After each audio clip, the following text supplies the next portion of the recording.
Ukraine participated in the post-G20 summit, which was held primarily to discuss Russia's position in the war. At the end of this fight, the Western countries headed by the United States went to annihilate Russia. Russia and Ukraine have 134 days left on the battlefield. Ukraine's resistance continues as Russia pushes in the country's east.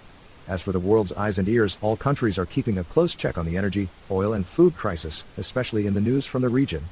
As tensions between Russia and Ukraine remain high, all eyes are on G20 summit. However, Ukraine's rejection seems to have weakened the hand of Lavrov, Russia's foreign minister, who was on his way to the G20 summit. So I saw that the news from Ukraine will shake Putin and Lavrov's confidence. Putin's firing of multiple generals and commanders during the battle adds credibility to the accuracy of these figures. Human rights violations committed by Russia and Ukraine, which backs the Damascus regime in the Syrian civil war and has been accused of war crimes by various international organizations, are high on Ukraine's priority list. According to Ukraine, Russian soldiers have committed over 21,000 war crimes since the conflict began. According to military prosecutor Irina Benedicto, they are looking at between 200–100 war crimes every day. There are stories of decriminalization. Since the crisis started, about 4 million people have fled Ukraine, according to the UN. Based on Russia's violations during the occupation, it is possible to predict that more people would evacuate the country to avoid harm. Despite images showing humanitarian atrocities retrieved from the mobile phones of captured Ukrainian forces, Russia rejects allegations of war crimes. On the other hand, the Ukrainian side believes that Russia forces who have caused people to lose their lives and rights should be prosecuted, and believes that this will happen shortly. Benediktova, who said that they had this restricted access to some parts of Ukraine in particular, stated that 600 people had been detected in May alone and 80 investigations had begun. While Ukrainian military safeguard their country, they also fight to bring criminals to justice, and the fact that Sergeant Vidin Shimmering, a Russian army officer, was sentenced to life in prison for the death of a civilian is considered as a precedent-setting decision. Civilian mass graves were uncovered in Bucha, Ukraine's capital, and in Borodyanka, which endured the most terrible moments of the battle, and the whole world reacted to Russian President Vladimir Putin. Humanitarian calamity, notably in Bucha, has focused the world's attention on the conflict here. Many commentators believe that Russia is attempting to absolve the people of the repercussions of its military failures on the ground. During this time, the International Criminal Court sent the largest team of detectives and investigators in Ukraine to investigate Russia's human rights violations, which have a considerable criminal file in Ukraine. Despite substantial proof to the contrary, Russia maintains that no individuals were targeted. Many countries, notably Europe and the United States, imposed travel restrictions.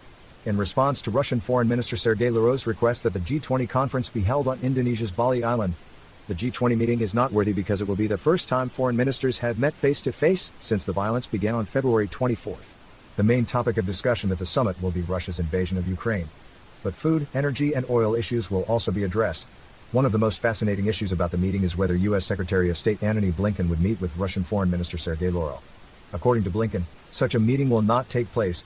In addition, German Foreign Minister Annalena Baerbock has said that she will not meet. With narrow analysis predict that the meeting will achieve no results, but that the United Nations will be reminded of the dangers associated with the issue due to the closure of multiple air decks to Russian jets.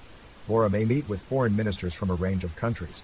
Lavrov was sure to find some ground with their Western country RPRs, that this is not a serious criticism of Russia's invasion of Ukraine. Oil and goods from China, Indonesia, India, and South Africa are among the imports.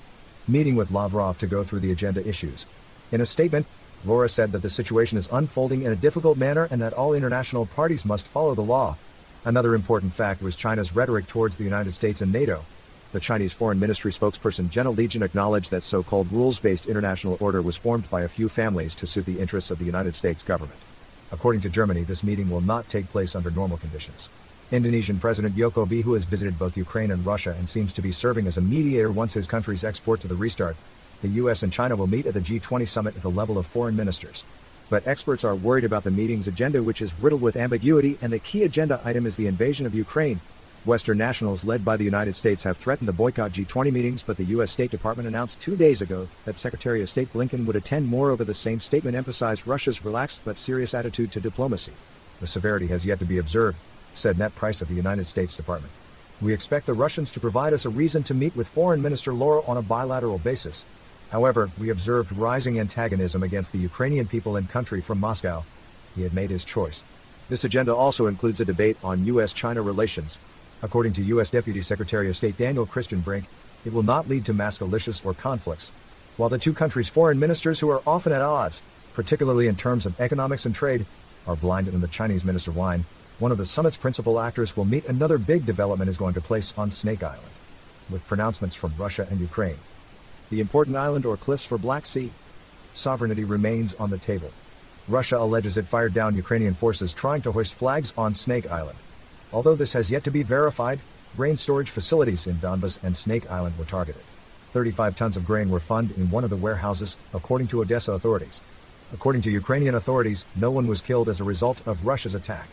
In images from the island, Ukrainian forces can be seen waving their national flags over the crumbling wreckage. According to Suri Bridget, an Odessa military administration spokesperson, to highly damaged missiles came on the island and destroyed 2 agricultural machinery as well as 35 tons of grain. Snake Island's strategic location in the Black Sea will keep it on the agenda in the future. To reach all the actual meals fast and reliable worldwide, please don't forget to follow and like us.